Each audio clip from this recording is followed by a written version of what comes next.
Udah, Mi. Oke, bismillahirrahmanirrahim. Assalamualaikum warahmatullahi wabarakatuh. Waalaikumsalam warahmatullahi wabarakatuh. Pertemuan kali ini intinya mah meskipun direkam karena materinya memang berkelanjutan, jadi pada dasarnya ini dianggap pertemuan saya ada di jam ini ya. Artinya nggak ada yang di setting-setting, ini natural aja ngejarnya ya. Maksudnya nggak usah parno sama kameranya gitu ya, biasa aja. Materi sebelumnya masuk saya tentang apa?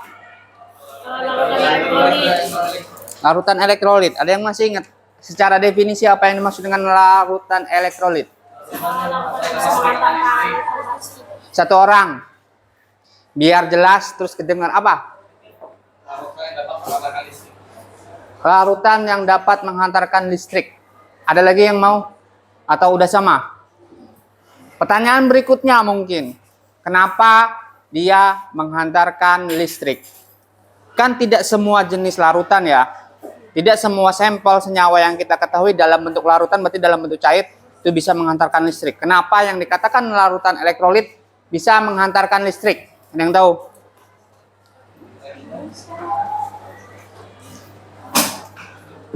Apa? Karena ada partikel. Apa itu kation anion? Kation itu muatan positif dan anion negatif. Jadi yang bawa pindah listrik dari sumber listrik itu tadi yang kamu sebutin. Bener nggak? Menurut yang lain, listrik berpindah dari sumber listrik, kan itu hanya semacam transit ya di dalam larutan itu. Dalam larutan ada kation dan anionnya, itu berperan sebagai kendaraan yang membawa listrik dari sumber listrik ke indikator, dalam hal ini Bolham, yaitu sebagai indikatornya Bolham nyala apa enggak. Udah sepakat si larutan bisa menghantarkan listrik karena ada mobilnya, yaitu berupa ion atau kation tadi atau anion tadi. Contohnya masih ada yang ingat contoh-contoh larutan elektrolit?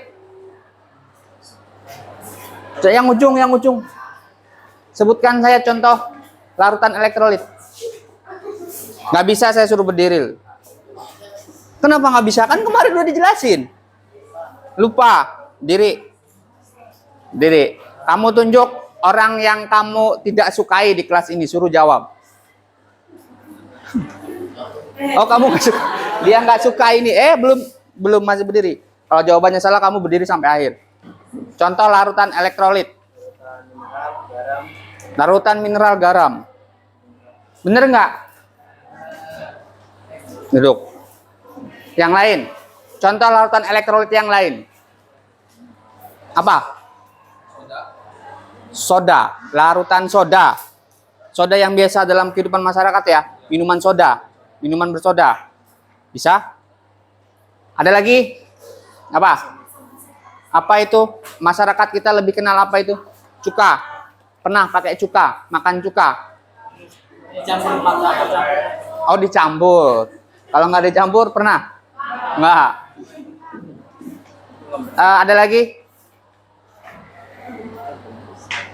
Nggak ada ya? Oke, itu berarti kalian udah kenal ya larutan elektrolit itu apa? Adalah larutan, saya flashback sedikit, larutan yang dapat menghantarkan listrik karena di dalamnya ada ion. Ion itu dihasilkan dari mana? Pertanyaannya kayak gitu. Mobil tadi ion yang berperan menghantarkan listrik itu dalam larutan, kok bisa ada itunya, kayak gimana ceritanya, jalan ceritanya. Ada yang masih ingat kemarin? Karena adanya reaksi ionisasi. Apa itu reaksi pengertian ionisasi? Apa? Saya kasih clue. Misalnya nih ya, 1 sendok garam. Tadi yang disebutin temennya, halo. 1 sendok garam, dia terlarutnya gitu kan. Saya larutkan ke dalam 100 ml air, larutnya air. Dari semuanya 1 sendok garam tadi, ketika dilarutkan itu terurai menjadi ion-ion semua. Itu derajat alfa 1 atau ionisasi sempurna. Artinya semua bahannya terurai menjadi mobilnya, menjadi ionnya. Ada lagi ionisasi yang alfanya berharga 0,5. Artinya dari 1 sendok garam yang menjadi mobil itu hanya setengah sendoknya saja. Nah, yang terakhir ada kategori yang terakhir itu tidak sama sekali dihasilkan ion. Artinya alfanya 0. Nah, dengan demikian nanti pengkategoriannya itu larutan elektrolit adalah elektrolit kuat, elektrolit lemah, bukan elektrolit. Indikatornya apa? Yang kemarin yang di percobaan virtual lab, lampunya nyalanya terang. Berarti kan mobilnya banyak dong, ya kan? Lampunya redup, berarti mobilnya sedikit. Yang nganterin listriknya sedikit, otomatis lampunya redup. Tidak nyala sama sekali, nggak ada yang bawa listriknya. Masuk ya logikanya ya? Bisa dipahami? Oke. Pertemuan kali ini kita akan menjadwalkan kegiatan praktikum sederhana. Kalau kemarin pakai virtual lab, nanti itu pakai real-nya. Real ngecek, apa yang dicek? Larutan elektrolit. Bener nggak sampel yang kita bawa atau yang kita mau cek itu merupakan larutan elektrolit? Tentunya dari apa? Dari nyala. Iya, nyala lampunya. Tapi pastiin dulu alatnya berfungsi apa enggak. Nah itu, hari ini tujuannya cuman kita menjadwalkan kapan kita bisa praktek. Terus dalam praktik itu apa yang mesti dibutuhkan, apa yang mesti dibeli kisarnya. Paham sampai sini? Nah sebelum itu saya mau kasih lihat hasil praktikum orang lain. Biar kalian ada gambaran. Biar kalian ada gambaran nanti kayak gimana praktikumnya.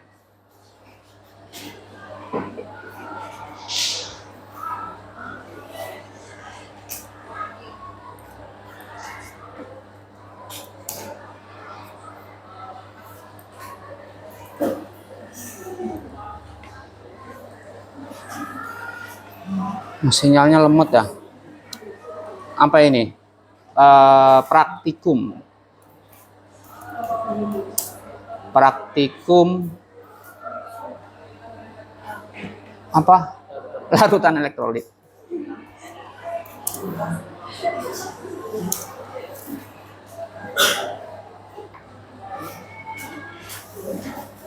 Nah, coba kita lihat yang ini dulu ya. Pokoknya liatin videonya sampai paham. Nanti gambar mungkin saya tanya satu-satu kira-kira alatnya apa yang dibutuhin. Terus bisa nggak kalian dapetin itu gitu di sekitaran rumah apa atau mesti beli atau kayak gimana lah.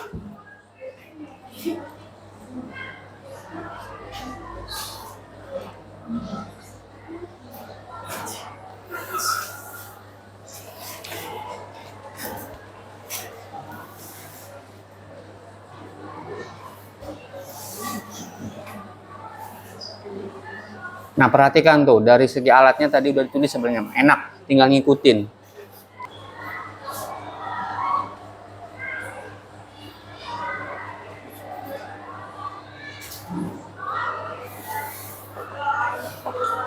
Ini mentang-mentang direkam agak sepi, biasanya rame. Wow. Liatin.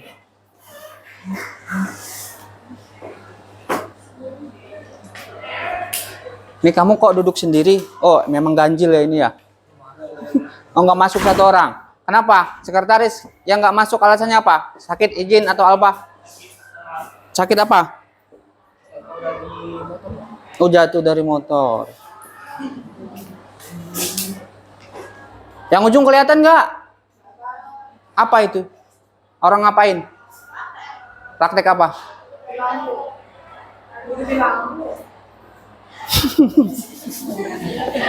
Praktikum apa ini? Uji daya antar listrik pada larutan. Nah.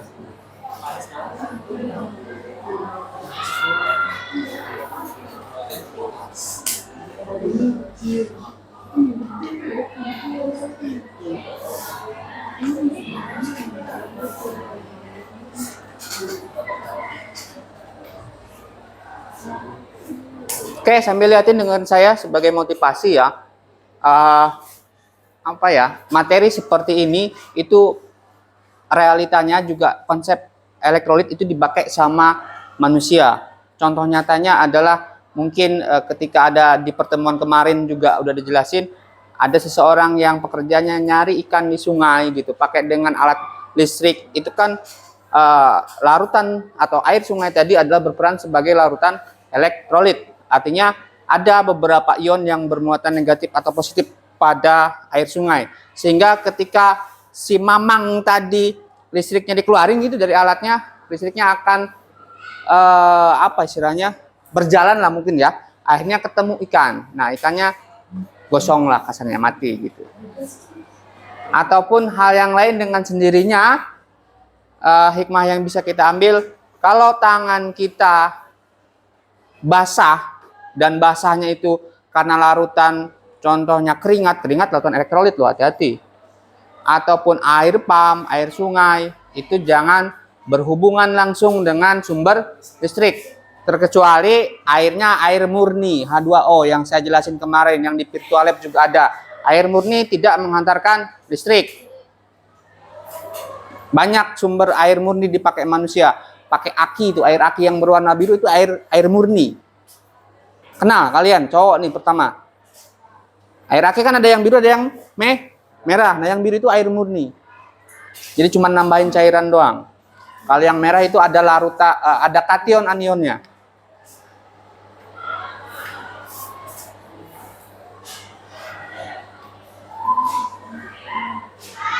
Dilihatin baik-baik, nanti saya tanya kalau videonya udah selesai. Yang nggak bisa jawab, cari musuhnya di sini.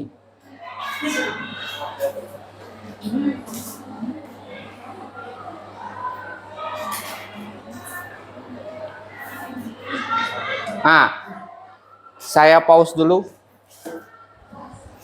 Sorry. Kemarin di Virtual Lab dua-duanya menimbulkan gas ya. Saya sudah sampaikan itu ada sedikit kesalahan. Itu punya pemerintah loh. Pemerintah bisa salah ternyata. Ternyata ini adalah ini positif apa negatif?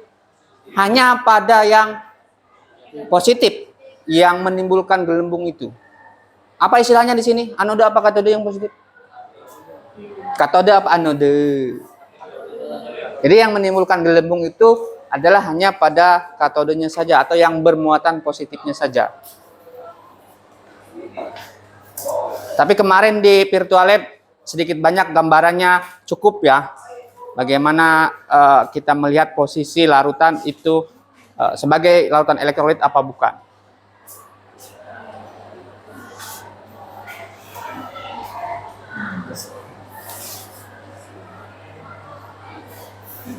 Wih, iklan. Wah, udah monet buat ini. Channelnya udah monet orang buat ini. Saya coba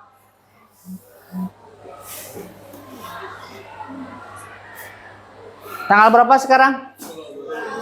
Hah? Tanggal 10. Iyalah, absen 10, absen nomor 10. Siapa ini? Cika Ariska. Cika, setelah lihat video ya, saya minta kamu sebutin minimal 2 bahan yang dibutuhkan untuk membuat uji alatnya itu, uji daya hantarnya.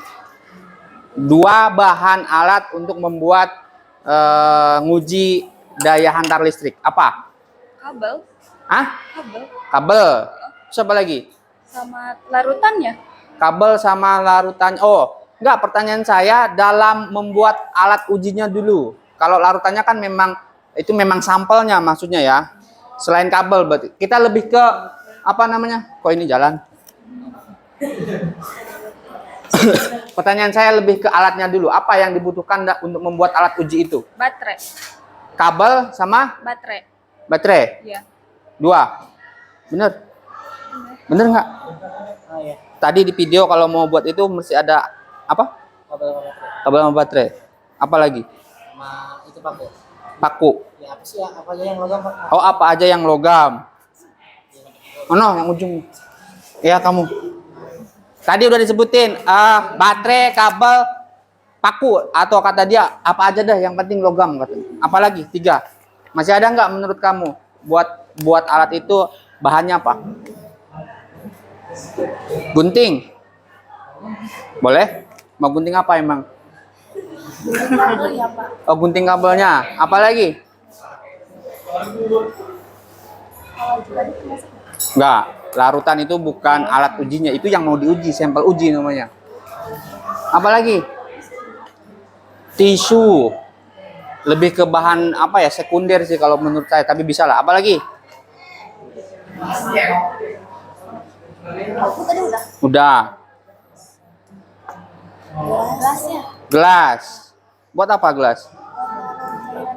Buat naruh sampel ujinya. Ada lagi nggak menurut kamu? Indikator yang paling penting tentunya adalah lampunya atau orang soler kenalnya bolhamnya. Cuman ingat, ketika kita pakai sumber energinya itu berupa baterai, ya, apalagi baterai dengan tegangan kecil, kita juga pakai kabelnya jangan yang berdiameter besar. Kenapa? Yang tahu nggak? Udah belajar fisika belum? Media yang diameter besar dalam ini kabel itu kalau dia besar hambatannya juga besar. Udah mah sumbernya kecil dari baterai. Media atau ya trackingnya dia panjang dan lebar gitu, bisa habis di tengah jalan gitu maksudnya. Pakai cari diameter kabel yang kecil juga, dan bolhamnya juga jangan bolham yang biasa dipakai di gantungan rumah, bolham kecil ya, yang di motor-motor tuh. Boleh LED, boleh yang biasa boleh. Paham? Bisa dituliskan. Coba ulangi dari awal, satu orang. Alat yang dibutuhkan untuk membuat alat ujinya apa aja? Apa? Baterai, kabel, bolham, apa? Oh ya, boleh. Udah? Cukup? Ada yang kurang nggak? Kayaknya ada. Gelas sampel. Ya. Gelas sampelnya kan? Tulis di masing-masing alat yang dibutuhkannya. Nah, kira-kira tuh alat-alatnya itu bisa ditemukan dengan mudah apa enggak gitu? Perlu beli apa enggak? Apa yang perlu dibeli? Bolham ya. Baterai mungkin, tapi kalau kabel mungkin kalau di rumah-rumah biasanya adalah sedikit-sedikit mah. Nggak ada. Aduh, bahaya. Tapi ya terserah lah. Tapi itu kan nggak terlalu mahal maksud saya ya. Bisa diikuti lah ya. Buruan tulis semuanya. Nanti saya tanya cara merakitnya, urutan cara merakitnya, cara masangnya.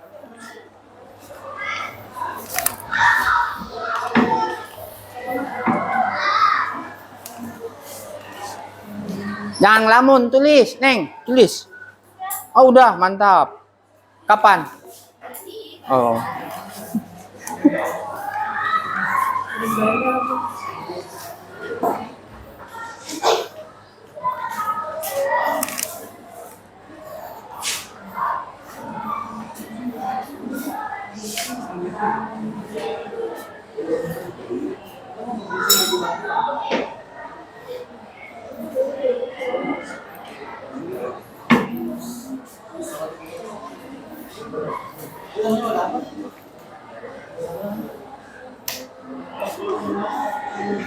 Udah? Belum? Udah. Saya lupa bawa spidol. Kelas punya spidol nggak?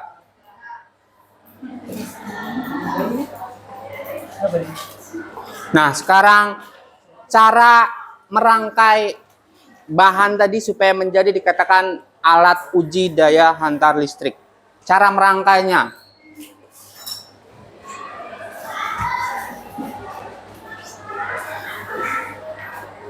Mau jelasin?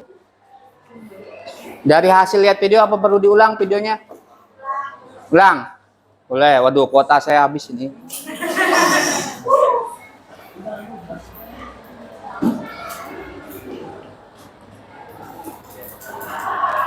Oke, dari awal ya, Bapak ya.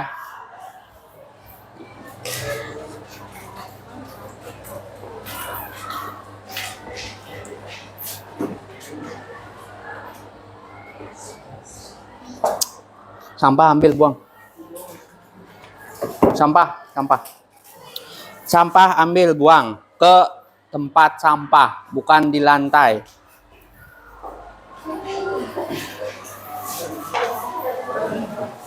Kelas saya kemarin juara apa? Juara kebersihan. No, ambil.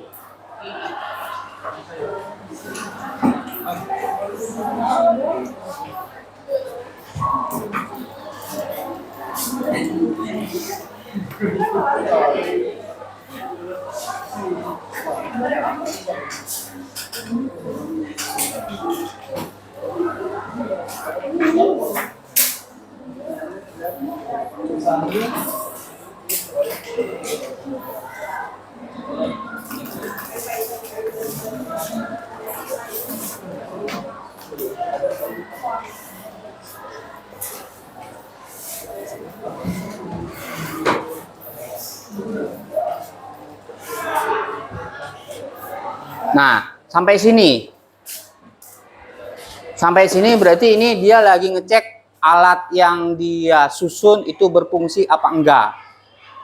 Paham sampai sini ya? Nah, maksud saya urutan ini tuh nanti endingnya sampai sini. Urutan cara merangkai, terus rangkaian kita sudah benar apa belum, sampai dengan tahapan ini ngeceknya. Antara dua katode sama anodenya dihubungkan, artinya positif sama negatifnya dihubungkan. Nyala nggak lampunya? Oke, kalau sudah, siapa yang mau menceritakan atau deskripsikan aja? Kira-kira yang pertama mesti ngapain dulu tuh kalau mau bikin alat seperti ini?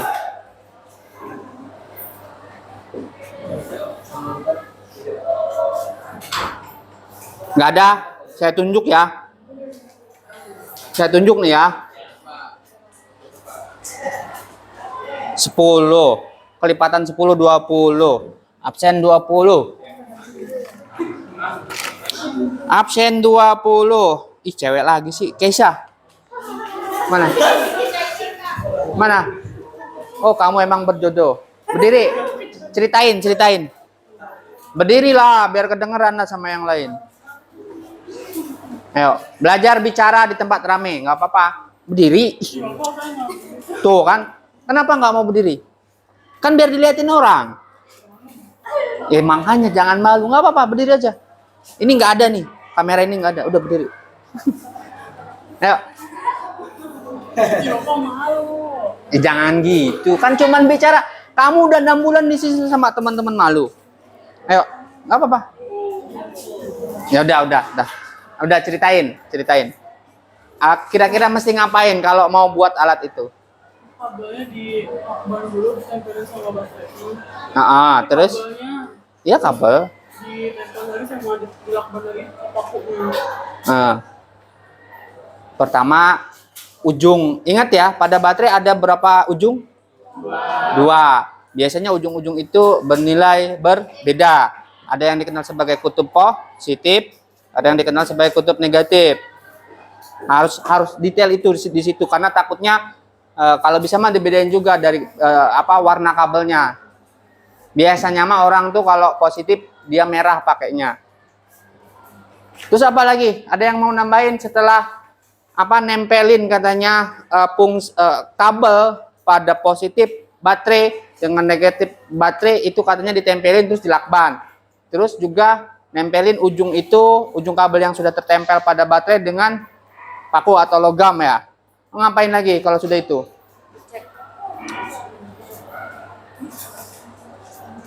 Yakin nggak itu? Terus bolhamnya di mana itu? Bener nggak? Kebayang nggak? Bolhamnya kemana itu? Coba kamu ceritain kalau kamu disuruh bikin kayak gini, alatnya sudah ada, mesti ngapain? Nggak bisa berdiri ya. Itu dia meskipun kurang tepat, dia berbicara. Berdiri. Ah. Kan baterai apa ada positif sama negatif. Kabel dipisahin dulu. Bisa kabel yang bawahnya itu dibuat yang positif. Terus yang bawah itu negatif. Jadi disambungin dulu sama baterainya. Disambungin sama baterai. Terus apa? Yang positif, jalur yang positif itu dia dikaitin sama logam. Kayak paku gitu. Terus? Yang negatif itu disambungin dulu ke bohlam. Terus? Habis ke bohlam, bohlamnya itu dikasih kabel lagi, kan bohlam kan ada 2 jalur. Terus jalur yang satunya lagi itu disambungin lagi ke apa? Logam paku itu. Bisa kamu ceritain dengan gambar nggak sambil menggambar gitu? Boleh. Karena saya juga dengerinnya bingung gitu, kemana gitu.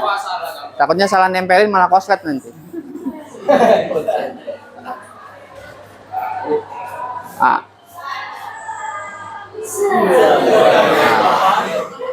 Itu langkah pertama berarti ya. Kabel ditempelin pada kutub positif. Teknisnya tadi bisa dibantu dengan alat perekat apa? Lakban ya.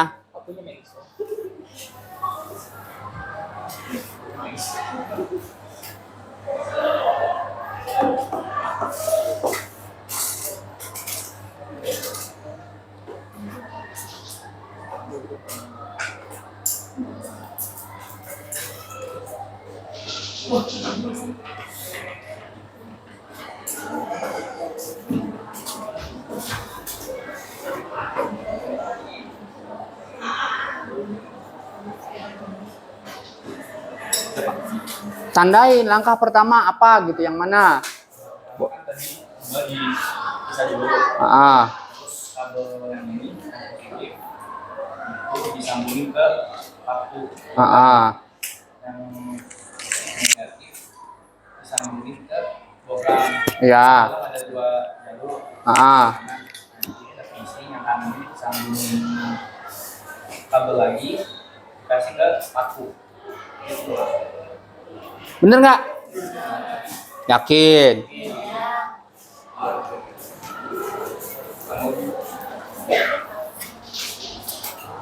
Udah sama ini kayak gini. Apanya yang beda? Serius, takutnya malah Pak punya saya nggak nyala gitu. Udah saya ikutin kayak begini malah ketika saya tempelin pakunya nggak nyala. Nyala nggak susunan kayak begini? Yakin? Karena setahu saya kalau bohlam itu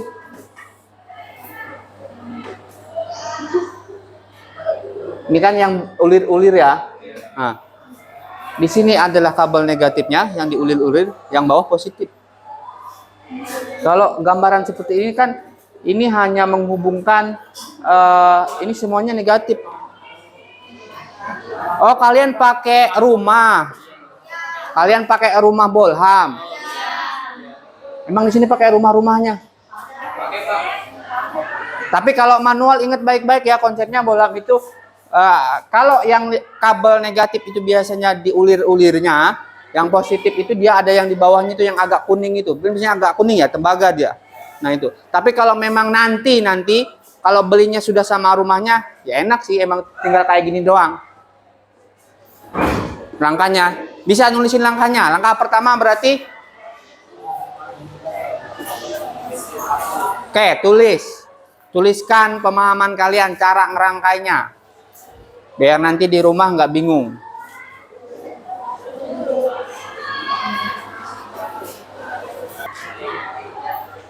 Nulis. Ya. Bisa nulis kan anak SMA?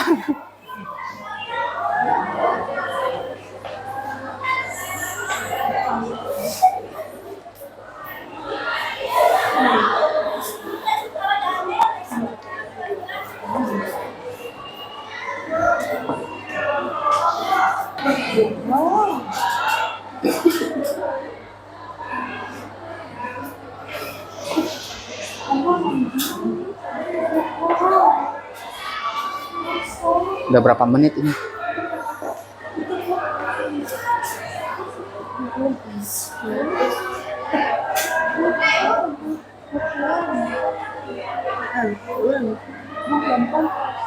Wah, nggak direkam ya? Zoom nggak direkam? Udah, nggak apa-apa lah.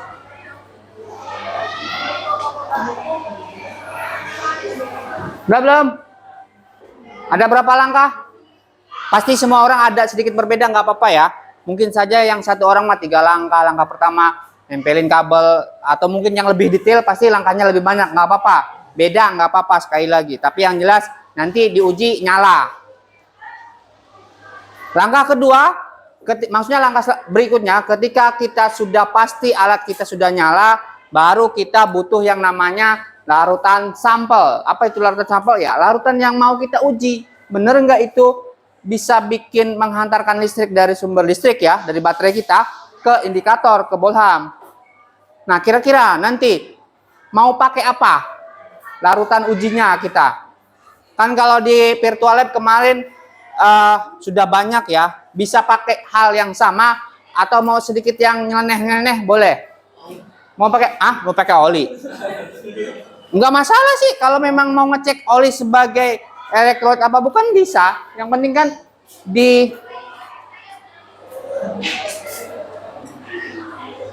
tinggal di apa? Posisinya ini berarti di sini ya, gelasnya ya. Masukin oli, dicek bener apa enggak, nyala apa enggak, kan gitu doang. Cuman nanti karena oli biasanya, apalagi oli bekas hitam, nggak kelihatan nanti gelembungnya, bener nggak? Gelembung gasnya pada katode atau yang positif dia nggak kelihatan. Mau pakai oli beneran? Nggak? Mau apa enggak? Nggak apa-apa. Nanti kalau mau saya list sampel yang mesti diuji nanti di rumah oli. Oh enggak. Apa berarti? Larutan garam. Ya udahlah, yang paling gampang dulu agar terlihat jelas lampunya nyala terang gitu. Karena garam di virtual lab udah saya jelasin itu adalah larutan elektrolit kuat. Garam. Gula. Nah, ini mesti ada ya pokoknya jadi pembandingnya nanti. Terus yang apa yang aneh-aneh? Kuah bakso boleh. Kuah bakso. Ini mau 2 apa salah satu? Satu-satu. Mereknya bebas ya. Apa lagi? Bensin. Boleh, nggak apa-apa.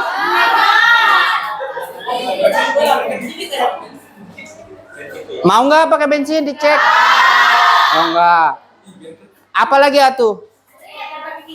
Larutan cap kaki 3. Dari dulu 3 ya, nggak nambah-nambah dia. Larutan badak. Larutan penyegar ya.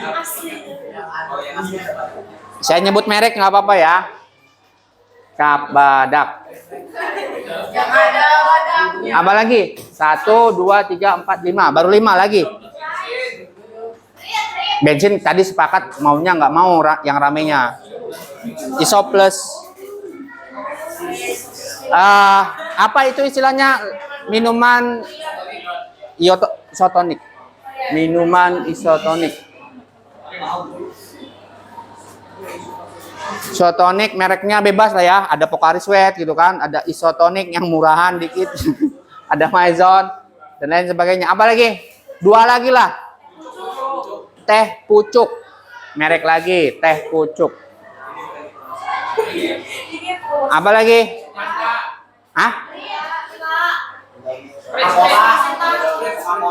Air keringat boleh? Susah apanya? Oh, ngumpulin keringatnya. Nggak mau berarti air keringat. Air kencing janganlah, jorok ya. Oh, temennya sebelah. Air urin jangan ya. Maksudnya takut tumpah nanti malah lari lagi pas. Apa lagi? Satu lagi. Soda, minuman bersoda. Oh, kayak Sprite kayak gitu-gitu. Boleh. Minuman bersoda.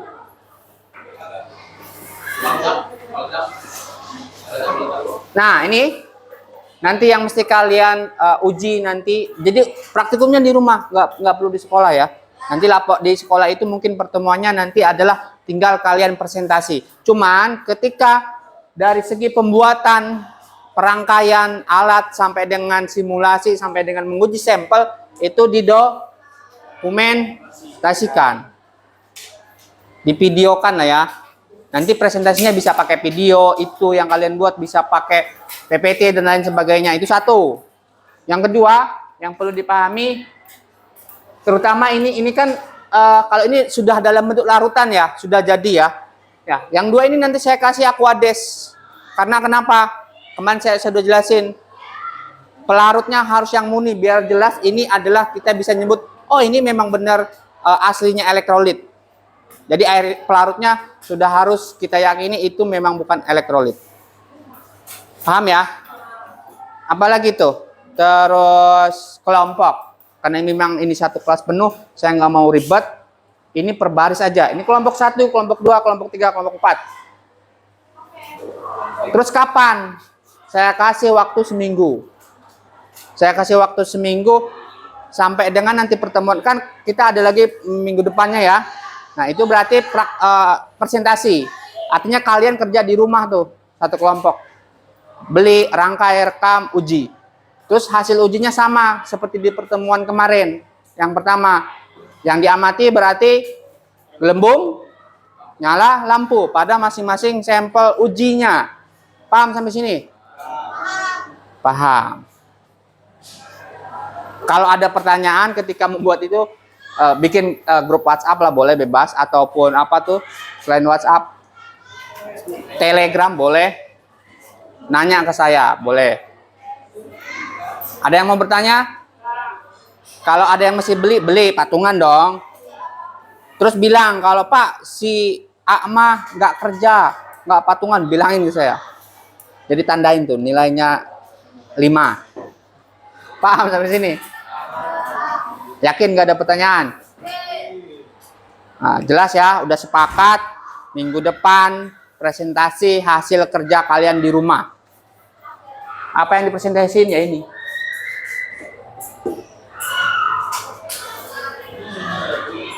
Oke, kalau udah sebelum saya tutup nanti saya kasih link itu sih kayak angket doang ya, kayak angket. Jadi sengaja saya kasih di belakangan agar kalian konsentrasinya dulu di materi.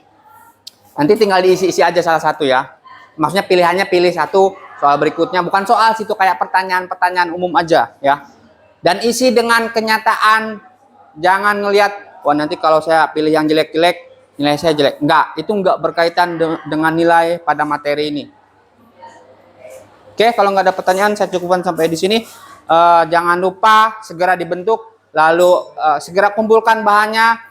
Lalu sepakati kalian kerjanya kapan, di mana, teknisnya ke kalian. Tapi kalau ada yang kesulitan, langsung laporin ke saya. Saya ucapkan selamat siang bagi non muslim. Assalamualaikum warahmatullahi wabarakatuh.